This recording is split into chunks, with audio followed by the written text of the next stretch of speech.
सवाल को आप कौन सा कह रहे थे पूछो। अच्छा सर, मुझे एक चीज़ समझ में नहीं आई। जैसे हम बायो की बात करते हैं, ट्रिपल कंप्यूटर की बात कर लेते हैं। आपने प्रोग्रामिंग की बात की ना, न्यूरल प्रोग्रामिंग। तो वही कंप्यूटर में मैंने किसी चीज़ को रेप्लिकेट करना है, मेरे पास उसका कोड है, मैं उस कोड को लिखूँगा, उसका रेप्लिकेट कर लूँगा। बायो की बात करते हैं कि मेरे जिस्म में कोई बीमारी है, मैं एक मेडिसिन बनाऊँगा फार्मास्यूटिकल कंपनी में, मैं उसको खाऊँगा, वो एंटीबायोटिक है, एंटी जो भी है, मेरे जिस्म में जाके वो फिज़िकली एक्ट करेगी और मेरे जिस्म में से बीमारी दूर होगी। एनएलपी की ग्राउंड्स क्या हैं? एनएलपी क्या चीज़ है बेसिकली? आपने तो बता दिया कि एनएलपी एक आपकी न्यूरल लैंग्वेज प्रोग्रामिंग है, न्यूरो लिंग्विस्टिक प्रोग्राम। प्रोग्रामिंग। लेकिन ये काम कैसे करती है? ओके,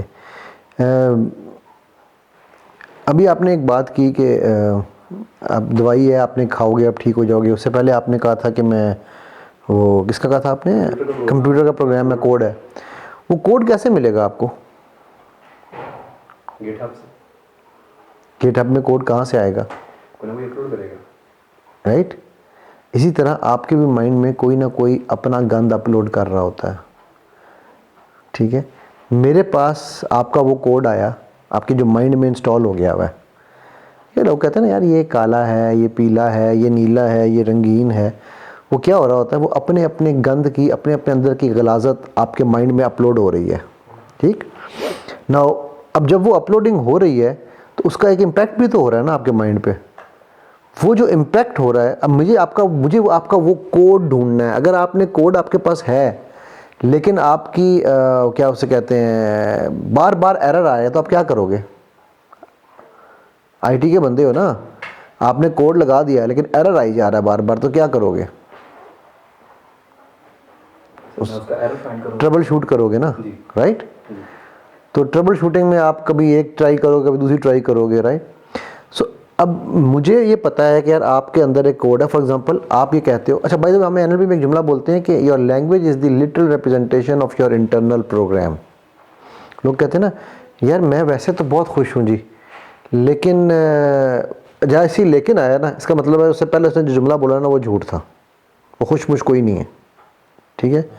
लेकिन छोटी छोटी चीज़ें मुझे तंग कर रही हैं। So now he has given me access to his code. NLP वाला समझ जाएगा कि वो क्या कोड क्या है उसका, ठीक है। ब्रीफकेस का ताला खोलना हो ना, मैं तो सीखना, मैं सिखा दूंगा, ताले खोलने आते हैं मुझे। सर्टिफाइड ताला ओपनर। यार सीरियसली रिकॉर्ड में ना डाल देना, लोग मुझे पकड़ के ताले इसी चक्कर में अंदर डाल दें, मजाक कर रहा हूँ। अच्छा, मैं माइंड के तालों की बात कर रहा हूँ। सो अब वो जो कोड है, उस कोड को हमने अगर उस सिंक नहीं करेंगे, ऑन अ सीरियस नोट, जो ब्रीफकेस के ताले होते हैं वो कैसे होते हैं कि वो जैसे ही वो अपनी जगह पर आके बैठता है तो वो लॉक हो जाता है ना। अगर वो उस जगह पर नहीं बैठेगा, यूँ घूमा रहेगा, तो लॉक तो नहीं होगा ना। सो हमने ये देखना है कि यार ये कौन सी जगह पे कौन सा एक लॉक उसके अंदर फंस गया है जो उसको पूरा लॉक नहीं होने दे रहा। मैं आपको कोडिंग की ज़ुबान में सिखा रहा हूँ। कौन सा वो एरर है जो बार बार उसको करप्ट कर रहा है। वो किसी और के दिमाग का गन था। उसने कहा कि यार सजील, आपके जो सर के बाल है ना वो तो सफ़ेद हैं। अब आपने मानने लगा, वो नक्कू वाली एग्जांपल जो मैंने पहले एक बार दी थी, ठीक है। नक्कू नक्कू नक्कू, सारों का नक कटरने और सबको नक्कू बना दिया, करेक्ट। सो अब वो कोड कहाँ इंस्टॉल हो रहा है, वो कहाँ पर अपलोड हुआ हुआ है? वो आपके ब्रेन में ही तो हुआ हुआ है। उस कोड को चेंज करने के लिए आप या साइकोलॉजिस्ट के पास जाएंगे, साइकेट्रिस्ट के पास जाएंगे तो दवाइयाँ खाएंगे, ठीक है। या आप सो कॉल्ड, जिनके मैं जो नाम भी मैं अपने नाम के साथ लगाना पसंद नहीं करता, बट कुछ लोग लगा देते हैं, मोटिवेशनल स्पीकर्स के पास जाएंगे जो आपको कहेंगे कि तुम जो है ना तलवार से जहाज़ को गिरा दोगे, इंडिया के या अमेरिका के या किसी दुश्मन के भी जहाज़ को तुम तलवार से गिरा दोगे, तो आप कहोगे यार ऐसी की तैसी, मैं तलवार से गिरा दूंगा। खुद वो बहुत अनमोटिवेटेड होगा, खुद इंतहाई डीमोटिवेटेड होगा। ये उससे अलग होकर बात करोगे ना। मेरे पास कई इस तरह के लोग आ चुके हैं जो मोटिवेशनल स्पीकिंग के नाम पे बोलते हैं और फिर सर वो हम असल में ना खुद अंदर से बड़े डिप्रेस्ड हैं, ठीक है। सो अब वो उसका वो जब वो कहता है ना मैं डिप्रेस्ड हूँ, ठीक है, तो वो एक्चुअली में वो डिप्रेस्ड वो नहीं है। ये बात समझना, you are not depressed, depression is a state that you are in. ये डिफ्रेंसिएशन हमारी साइंस, हमारी एनएलपी जो है ना, उसमें हमें ये डिफ्रेंसिएशन होती है कि हम पहले आपको ये समझाते हैं कि depression is a state, is not you. But आपका इंटरनल प्रोग्राम क्या कर रहा है, मैं डिप्रेस्ड हूँ, मैं डिप्रेस्ड हूँ, मैं डिप्रेस्ड हूँ। तो वो आपकी आइडेंटिटी डिप्रेस्ड की बना रहा है। आप डिप्रेस्ड नहीं है, आप डिप्रेसिव स्टेट में हैं। जब आपको ये यकीन आ जाएगा कि यार मैं इस स्टेट से निकल के दूसरी स्टेट में भी जा सकता हूँ, हैप्पीनेस की स्टेट में भी जा सकता हूँ, तो आप निकल जाएंगे। लेकिन जब आप कहेंगे यार नहीं मैं डिप्रेस्ड हूँ, तो आपको हैप्पीनेस की स्टेट एज अ स्टेट नज़र ही नहीं आएगी ना, ठीक है, आपको तो डिप्रेशन ही नज़र आ रहा है। सो ये सारी जो चीज़ें हैं, इनको जब हम इन पे काम करते हैं ना, ठीक है, तो वो जो कोड जिस तरह आपने कहा कि जी कंप्यूटर का कोड है, या वो जो दूसरा क्या था, या तो मैं यार बूढ़ा आदमी मिसालें भूल जाता हूँ आपके, मेडिसिन जो है, ठीक है, तो हम वो मेडिसिन भी वही। अब आप देखो मेरे बेटे ने, उसने मेरे छोटे ने बड़ा सवाल पूछा, उसने कहा अब्बू मैं ये, उसको बुखार हुआ था, मैं ये पैराडोल की गोली खा रहा हूँ, ठीक है, मुझे मेरी बॉडी को कैसे पता चलेगा कि ये पैराडोल की गोली ने कहाँ जाके असर करना है, कैसे पता चलता है? कोड है ना, एक कोड रन हो रहा है, उसने ब्लड स्ट्रीम में जाकर उन्हीं सेल्स को मारना है, वरना तो वो सारे सेल्स मार देगी ना, करेक्ट। एंटी हिस्टामिन खाते हो, एंटी एलर्जी खाते हो, एंटीबायोटिक खाते हो, एंटी मलेरिया खाते हो, तो वो उन्हीं के उसको मारती है ना।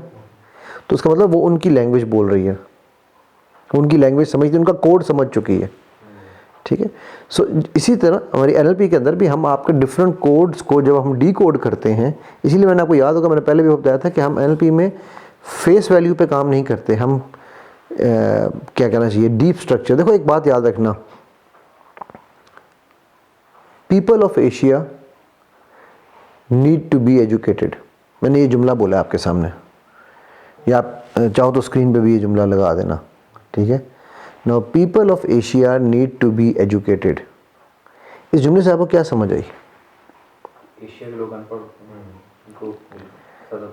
मैंने कहा कहीं पर कि एशिया के लोग अनपढ़ हैं। अब देखो आपके ब्रेन ने फ़ौरन उसकी लैंग्वेज क्या बनाई, पहले तो आपने कहा अनपढ़ है, पहला ये है सरफेस मीनिंग।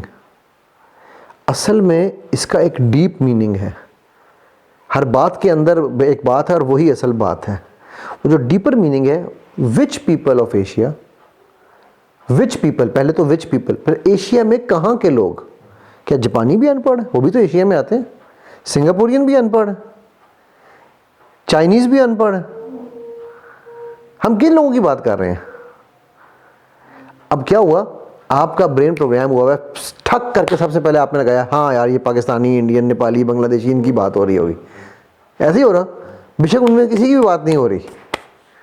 फिर कौन सी education, need to be educated on what, वो डीपर मीनिंग है, ठीक है।